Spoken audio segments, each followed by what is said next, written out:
శృతి హాసన్తో cinema announce చేసి ప్రేక్షకులను ఆశ్చర్యపరిచాడు అడివి శేష్. ఈరోజు ఈ చిత్రానికి డకాయెట్ అనే పేరును మేకర్స్ ప్రకటించారు. అలాగే టైటిల్ టీజర్ను ఆవిష్కరించారు. మరియు ఇది ఆసక్తిని కలిగిస్తుంది. టైటిల్ టీజర్ చూస్తుంటే డకోయెట్ ఓ ఇంటెన్స్ లవ్ స్టోరీ అని తెలుస్తోంది. ఒకప్పుడు లవ్బర్స్గా ఉన్న కథానాయకుడు మరియు స్త్రీ ప్రధాన శత్రువులుగా మారతారు.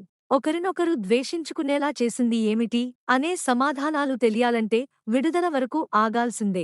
తీవ్రమైన బ్యాక్గ్రౌండ్ స్కోర్ మరియు అద్భుతమైన విజువల్స్ ఈ టైటిల్ టీజర్ను తదుపరి స్థాయికి తీసుకెళ్లాయి. డకాయెట్ను తెలుగు, హిందీ భాషల్లో చిత్రీకరించనున్నారు. అడివి శేష్ కీస్, గూఢచారి, క్షణం చిత్రాలకు సినిమాటోగ్రఫీని అందించిన షానీల్ డియో డాకాయిట్ సినిమాతో దర్శకుడిగా పరిచయమవుతున్నాడు. సుప్రియ యార్లగడ్డ, సునీల్ నారంగ్ ఈ చిత్రాన్ని నిర్మించనున్నారు. షానీల్ డియోల్తో కలిసి అడివి శేష్ కథను అందించారు. భీమ్స్ సిసిరోలియో స్వరాలు సమకూర్చనున్నారు. ఈ వీడియో మీకు నచ్చినట్లు అయితే లైక్ చేయండి, షేర్ చేయండి, సబ్స్క్రైబ్ చేయండి. అందరికీ ధన్యవాదాలు.